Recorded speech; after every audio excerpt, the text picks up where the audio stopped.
औज़ुबिल्लाहिमिनश्शैतानिर्रजीम बिस्मिल्लाहिर्रहमानिर्रहीम। मेरे मौजूद साइमिन और साइमात, आप सबकी खिदमत में मेरा महब्बत भरा और चाहतो भरा अस्सलाम वालेकुम वरहमतुल्लाहि वबरकातुहू। आप सुन रहे हैं नूरे दुरूद। यहाँ सिर्फ बातें नहीं की जाती बल्कि दिल भी जोड़े जाते हैं। एक बुजुर्ग नमाज पढ़कर घर लौट रहे थे। एक चोर ने इनकी थैली छीन ली, मगर बुजुर्ग ना घबराए ना पीछा किया। और फिर ऐसा वाक़या पेश आया कि चोर खुद कांपता हुआ वापस आ गया। आखिर इस थैली में ऐसा कौन सा राज था? दोस्तों, एक बुजुर्ग थे, नमाज की पाबंदी, खामोश मजाज, अल्लाह पर कामल यकीन रखने वाले। एक दिन वो इशा की नमाज पढ़कर अपने घर वापस आ रहे थे। रात का वक्त था, गलियां सुनसान थी। इनके हाथ में एक सादा सी थैली थी। इसी थैली पर एक चोर की नज़र पड़ गई।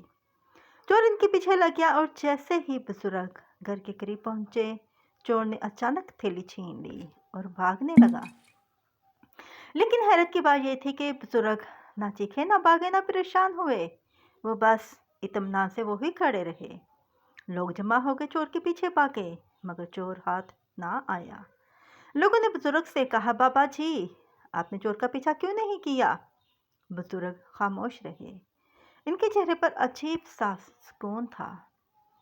चोर भागते भागते गली में दाखिल हुआ। अचानक इस पर अजीब कैफियत तारी हो गई। जब वो आगे बढ़ता, नज़र धुंधला जाती, दिल घबरा जाता, जिस्म कांपने लगता।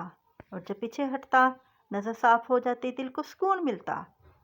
1 घंटा गुजर गया। चोर ने बार बार कोशिश की, मगर वो इस गली से निकल ना सका। आखिरकार वो हार गया।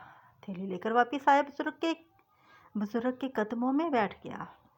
रोते हुए माफ़ी मांगी और थैली वापस कर दी। लोगों ने चोर से पूछा, ये सब क्या था? चोर बोला, जब मैं आगे जाता था तो अंधेरा छा जाता था, और जब वापस आता था तो सब ठीक हो जाता था। तब मुझे यकीन हो गया कि इस थैली में कोई राज है। लोगों ने बुजुर्ग से पूछा, बाबा जी, ये क्या राज है? बुजुर्ग ने फरमाया, मैं रोज़ इस थैली पर 125 मरतबा सूरह कौसर पढ़कर दम करता हूँ, फिर इसे अल्लाह की ईमान में दे देता हूँ। इसके बाद मुझे इसकी हिफाजत नहीं करनी पड़ती, इसमें कमी नहीं आती और मेरी ज़रूरत पूरी होती रहती है, मगर माल वही का वही रहता है। दोस्तों, सूरह कौसर कुरान की सबसे छोटी सूरत है, मगर मानी में सबसे बड़ी। कौसर का मतलब है खैर कसीर, बेहिसाब भलाई, ना ख़त्म होने वाली बरकत। अल्लाह ताला ने अपने महबूब सल्लल्लाहु अलैहि वसल्लम को कौसर अता फरमाई और हमें भी इस सूरत के ज़रिए बरकत के दरवाजे अता फरमाए। दोस्तों, अगर आप चाहते हैं माल महफूज रहे, रिज़्क़ में बरकत हो, नज़र बद से हिफाजत हो, तो रोज़ सूरह कौसर पढ़ें। अल्लाह पर यकीन रखें, हलाल कमाएं, शुक्र अदा करें। कुरान शर्त नहीं रखता दोस्तों, यकीन मांगता है। आइए अब अल्लाह ताला से दुआ करते हैं। अपने हाथ बुलंद कर लीजिए। या अल्लाह, तू मालिक है, हम मोहताज हैं, तू देने वाला है, हम मांगने वाले हैं। या अल्लाह, जिस तरह तूने अपने महबूब सल्लल्लाहु अलैहि वसल्लम को कौसर अता फरमाई, इसी तरह हमें भी खैर कसीर अता फरमा। या अल्लाह, हमारे रिज़्क़ में बरकत अता फरमा, हमारे माल की हिफाजत फरमा, हमें हलाल पर कनाअत अता फरमा।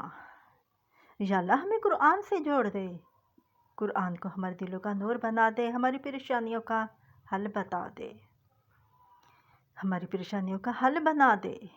या अल्लाह, जो ये दुआ सुन रहा है, इसके घर में सुकून अता फरमा, इसके दिल से खौफ निकाल दे, इसकी ज़रूरतें अपनी रहमत से पूरी फरमा। या अल्लाह, हमें किसी का मोहताज ना बना सिवाय अपने, और आखिर में ईमान पर खात्मा नसीब फरमा। आमीन आमीन या रब्बल आलमीन। दोस्तों, अगर आपको ये वीडियो अच्छी लगी हो तो वीडियो को लाजमी लाइक कीजिएगा और शेयर करना मत भूलिएगा। शायद कोई आपके शेयर करने से किसी का भला हो जाए, और इसको सदका जारिया समझिएगा। और कमेंट में अल्लाह ताला से दुआ ज़रूर लिखिएगा, और ये भी लिखिएगा कि आपके दिल की कौन सी दुआ है जो आप अल्लाह ताला से ज़्यादा करवाते हैं। और नूर दरूद को सब्सक्राइब करना मत भूलिएगा। अब मैं आपसे इजाज़त चाहूँगी, मुझे भी अपनी दुआ में याद रखिएगा। अस्सलामुअलैकुम वरहमतुल्लाहि वबरकातुहू।